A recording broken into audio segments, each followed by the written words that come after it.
All right, everybody, so this is Carlos again with the video. So I want to introduce you my title rep. His name is Carlos Garcia.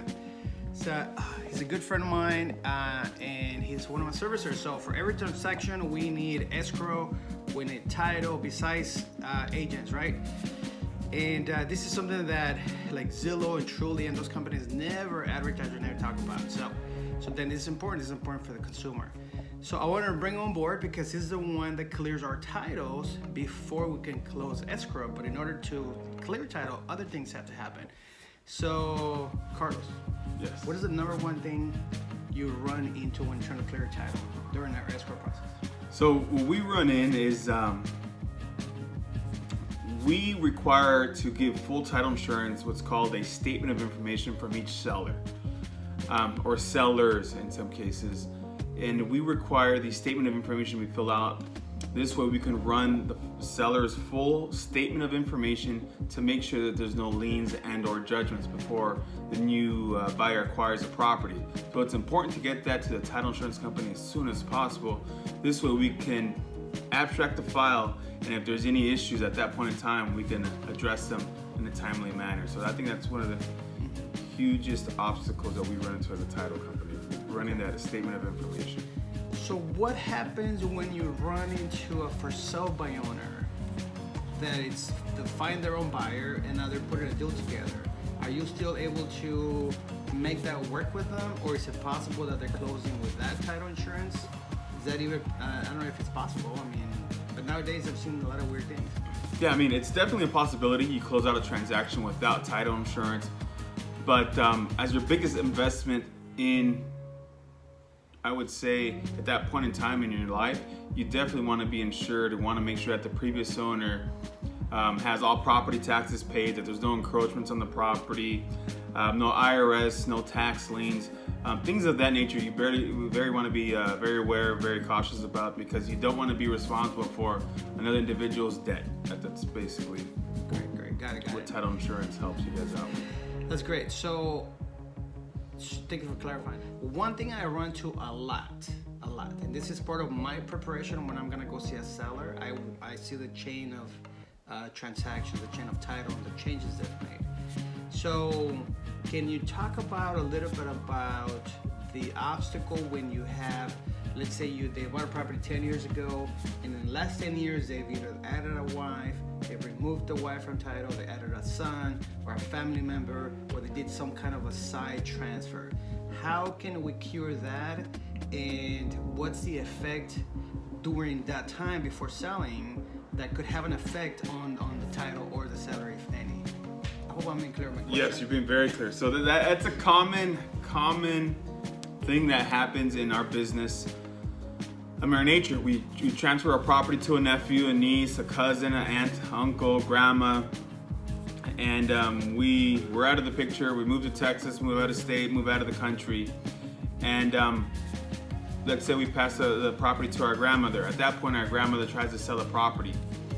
We're gonna need what's called an uninsured affidavit, and again, I'm gonna specify on the statement of information.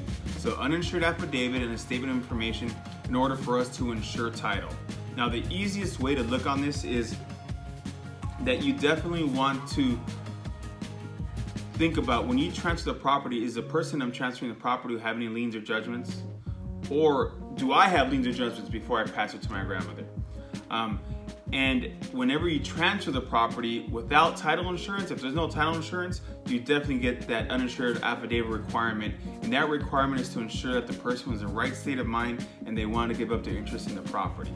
And again, the statement of information, we require just to check if there's any liens or judgments. So we ask questions on the statement of information like full name, driver's license number, date of birth, full social security number, and last 10 years of workplace and last 10 years of work history. Work history and property history. So that helps us identify any liens or judgments before we close out the transaction and give perfect title to the new buyer. That's good.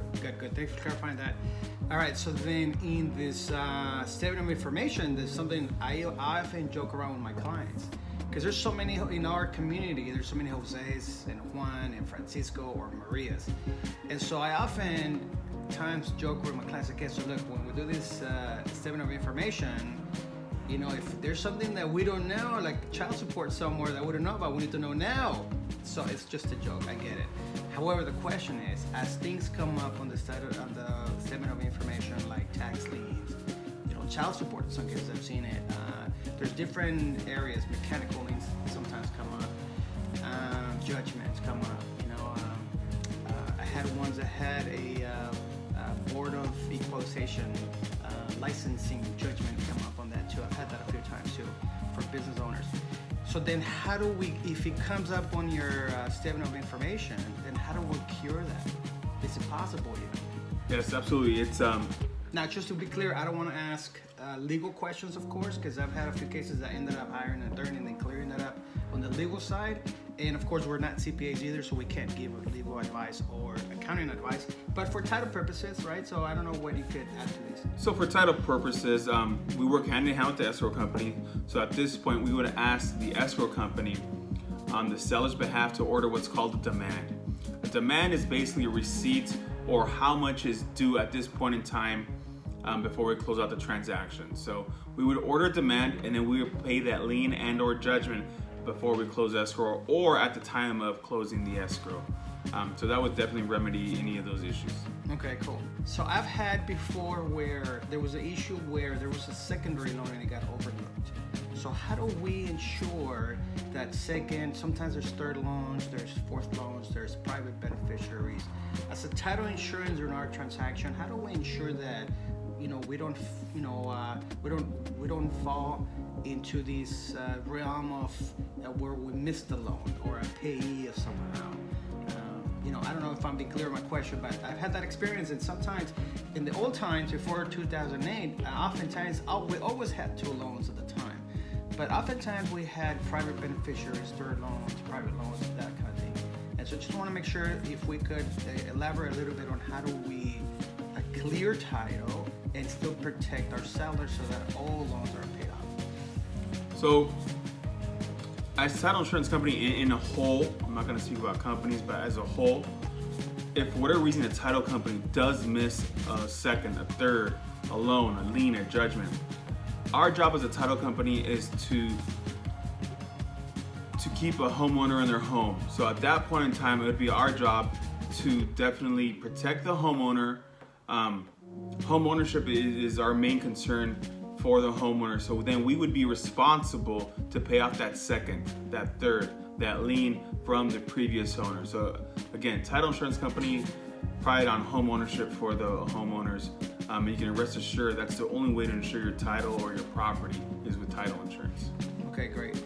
And I guess I think that's usually the most common things I've seen, what I've asked you, but you know, you're on the title side. Is there anything else that you want to add that sometimes we don't even ask, but you actually, it's a lot of behind the scenes kind of thing for you guys, like it is for us? I've had a few scenarios, and I think it's huge, where a homeowner, let's just say they have 2 or 3 judgments, they file a bankruptcy.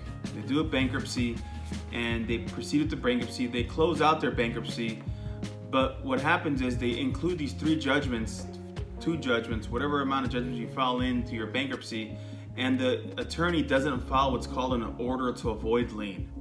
And unfortunately, we as title companies, we need that order to avoid lien to proceed to close. What happens in the bankruptcy is that the money part of the judgment gets wiped out, but the judgment part still remains a full lien, full judgment of record. So we need to get that satisfied before we close out the transaction, because technically the creditor could come back and ask for those funds that are due. So just whenever you're doing a bankruptcy, if you have this scenario, definitely do an order to avoid lien with any judgments that you have, and that's per judgment. I think that's That's a great one, actually. That's a great one, because I've had that a couple times, and I just wonder what the hell, you know, they filed bankruptcy and that wasn't clear, but it was approved in the bankruptcy.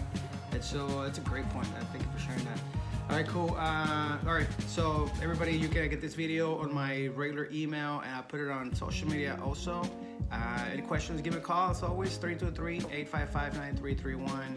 And again, this is Carlos Garcia with Lawyers Title. Are you allowed to give out your number? Absolutely. Any questions? 562-897-2117. Again, it's Carlos Garcia, Lawyers Title, here to help. Cool. Thank you guys. See you later.